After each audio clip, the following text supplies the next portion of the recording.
नमस्कार दोस्तों, एक बार वापस स्वागत आपका अपने YouTube चैनल में।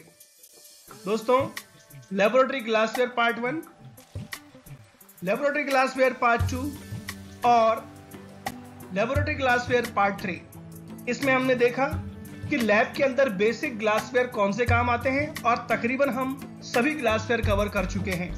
इसी कड़ी में आगे चलते हुए और फिर हमने देखा लेबोरेटरी ग्लासवेयर पार्ट 4, जिसमें हमने देखा बेसिक इक्विपमेंट्स जो लैब में काम आते हैं। दोस्तों, इसी कड़ी में आगे चलते हुए आज हम करेंगे ये वाले इक्विपमेंट्स आपके सामने, इनके पार्ट्स कौन से हैं, क्या काम आते हैं, और फिर हम देखेंगे मल्टीपल चॉइस क्वेश्चंस भी जो इन पर बन सकते हैं। स्टार्ट करते हैं हम मैग्नीफाइंग ग्लास से। यह है पिक्चर आपके सामने मैग्नीफाइंग ग्लास की। It is an optical device used for magnification of an object. Magnify का मतलब होता है बड़ा करके देखना। तो हमें किसी भी वस्तु को देखना हो बड़ा कर तो वहां पर काम आता है magnifying glass. Details of the object can be easily obtain using this glass. जो वस्तु आपको नंगी आंखों से नहीं दिख रही है या आपको देखने में दिक्कत हो रही है, उसकी डिटेल्स आप देख सकते हैं मैग्नीफाइंग ग्लास से। Convex mirrors are used for making magnifying glasses by placing 2 convex mirrors back to back. 2 convex mirror लेते हैं और उनको बैक टू बैक रखते हैं और उसके बाद उसी से बनता है मैग्नीफाइंग ग्लास। यह है आपके सामने दोस्तों डायग्राम सिंपल माइक्रोस्कोप का। ये भी सिंपल माइक्रोस्कोप है। ये एक और पिक्चर आपके सामने। It is a device used for magnification of object. जैसा कि मैंने आपको बताया, मैग्नीफाई का मतलब होता है बड़ा करके देखना। तो दोस्तों, ये भी जो वस्तु छोटी है, जब आप लैब में एक्सपेरिमेंट करते हैं, जो चीज छोटी है उसको बड़ा करके देखना है, उस केस में ये काम आता है। लेकिन इसका नाम है simple microscope. First simple microscope was invented by Antonie von Leeuwenhoek. सबसे पहला सिंपल माइक्रोस्कोप बनाया गया था एंटोनी वॉन लीeuwenhoek द्वारा। Concave mirror is used in preparing simple microscope. इसको बनाने में कॉन्केव मिरर काम आता है। Presence of only one adjusting screw for moving up and down to focus. दोस्तों, यहाँ पर आप देख सकते हो सिर्फ एक ही स्क्रू है जिससे आप ऊपर नीचे कर सकते हो, जो आपको फोकस एडजस्ट करना है या जो भी सैंपल आप देखना चाहते हो उसको देखने के लिए। Light source is the natural light, और इसमें जो लाइट सोर्स है वो होती है नेचुरल लाइट। तो ये थी जानकारी सिंपल माइक्रोस्कोप के बारे में। और ये आपके सामने है कंपाउंड माइक्रोस्कोप। ये भी कंपाउंड माइक्रोस्कोप है, ये भी कंपाउंड माइक्रोस्कोप है। इसमें जो नेचुरल लाइट है वो यूज होती है, लेकिन इसमें इल्यूमिनेटर यूज होता है। लाइट सोर्स हम दूसरा यूज करते हैं। It is a device use for magnification of object. जब किसी भी ऑब्जेक्ट को हम बड़ा करके देखना चाहते हैं तो यूज होता है कंपाउंड माइक्रोस्कोप, जैसा कि सिंपल माइक्रोस्कोप में भी होता है।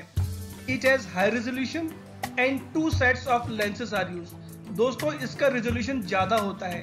सिंपल माइक्रोस्कोप में हम वस्तु को एक लिमिट तक ही बड़ा करके देख सकते हैं, लेकिन उसी की पावर को बड़ा किया जाता है कंपाउंड माइक्रोस्कोप में, क्योंकि यहाँ पर 2 सेट लेंसेज यूज होते हैं। Because of 2 lenses, it is termed as compound microscope। इसको कंपाउंड माइक्रोस्कोप इसीलिए बोलते हैं क्योंकि उसमें 2 लेंस यूज होते हैं। दोस्तों, अब हम देखेंगे कंपाउंड माइक्रोस्कोप के कौन कौन से पार्ट हैं। तो यह है आपके सामने पहला पार्ट। इसे बोलते हैं आईपीस और उसका दूसरा नाम है ऑक्यूलर लेंस। यहीं से व्यक्ति देखता है सैंपल को और सैंपल को यहाँ पर रखा जाता है। उसे क्या बोलते हैं वो भी आपके सामने आएगा। यह है दोस्तों बॉडी ट्यूब। ये वाला हिस्सा बॉडी ट्यूब का है। यह है आपके सामने आर्म। ये वाला हिस्सा कहलाता है आर्म। यहीं से माइक्रोस्कोप को हैंडल किया जाता है, पकड़ा जाता है और इधर उधर ले जाया जाता है। यह है आपके सामने कोर्स एडजस्टमेंट नॉब। जब भी आप सैंपल को देखना चाहते हैं तो इसे ऊपर नीचे करने के लिए, फोकस एडजस्ट करने के लिए, ज्यादा करने के लिए ये नॉब यूज में होता है।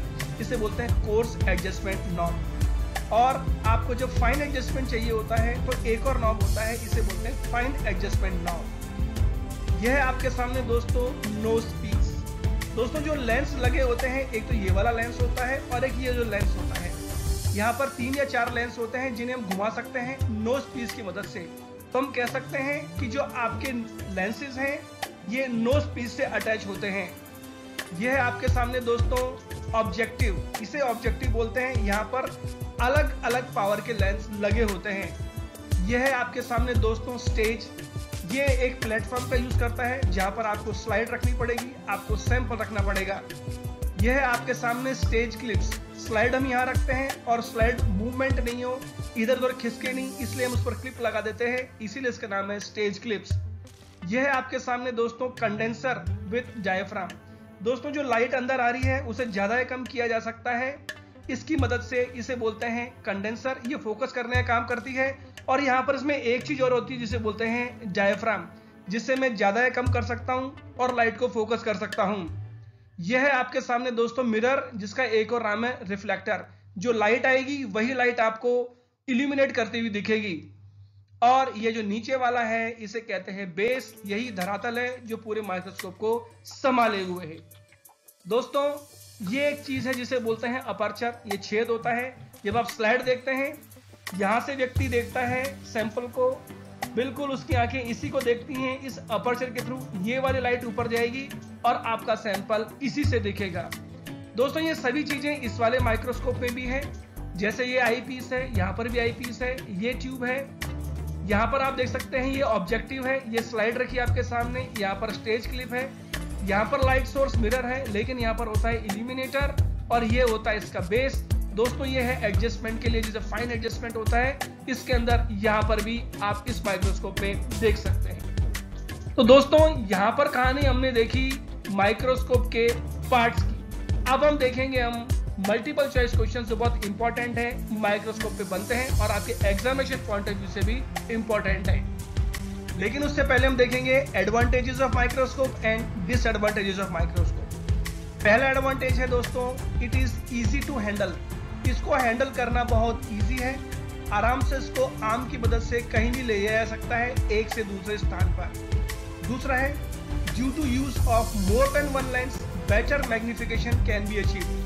क्योंकि इसमें एक से ज्यादा लेंस यूज होते हैं, इसका मतलब ये सिंपल माइक्रोस्कोप से ज्यादा अच्छा है, इसका रेजोल्यूशन ज्यादा है और चीज को ज्यादा बड़ी कर देखा जा सकता है। There is no requirement of radiations to operate. आपको कोई स्पेसिफिक लाइट नहीं चाहिए अगर आप मिरर यूज करते हैं तो। Little training is required to learn and use this microscope. दोस्तों किसी भी व्यक्ति को अगर माइक्रोस्कोप यूज नहीं भी करना आता है या पहली बार जो यूज कर रहा है, हम उसे छोटी सी ट्रेनिंग या छोटे समय की ट्रेनिंग देकर उसको सिखा सकते हैं कि इसको कैसे यूज किया जाता है। Living organism can be observe. दोस्तों जो लिविंग ऑर्गेनिज्म है वो भी आराम से हम देख सकते हैं। जैसे हम मोटिलिटी का एक्सपेरिमेंट करते हैं, मोटिलिटी ऑफ बैक्टीरिया जब हम देखते हैं तो उसमें कंपाउंड माइक्रोस्कोप यूज होता है और वो एक्सपेरिमेंट आराम से कर सकते हैं। अब हम नेक्स्ट एडवांटेज देखेंगे, very little maintenance is required. दोस्तों इसका मेंटेनेंस बहुत कम है या ना के बराबर है। अब हम बात करेंगे डिसएडवांटेजेस ऑफ माइक्रोस्कोप। पहला है it can not be use in darkness. अगर अंधेरा हो तो हम यूज नहीं कर सकते। 3 dimensional structure can not be obtained. दोस्तों जो वस्तु हम देख रहे हैं उसका 3 डायमेंशनल स्ट्रक्चर इसके द्वारा जान पाना संभव नहीं है। Lower resolution in compare to sophisticated microscope. दोस्तों अब तो बहुत सोफिस्टिकेटेड डेवलप्ड माइक्रोस्कोप आ गए हैं, जैसे इलेक्ट्रॉन माइक्रोस्कोप। अगर उससे कंपैरिजन करें तो उनके कंपैरिजन में इसका रेजोल्यूशन बहुत कम है। अब हम देखेंगे दोस्तों मल्टीपल चॉइस क्वेश्चंस, देखते हैं one by one. Which part of microscope gathers and focuses light on the sample under observation. Microscope का वो कौन सा पार्ट है जो लाइट कलेक्ट करता है और सैंपल पर डालता है? आईपीस, कंडेंसर, स्टेज या मिरर? इसका आंसर है दोस्तों condenser. Next, total magnification obtained by a microscope depends on. जो टोटल वस्तु को बड़ा कर दिखाना जिसे हम कहते हैं मैग्निफिकेशन, वो माइक्रोस्कोप की किस चीज पर डिपेंड करता है?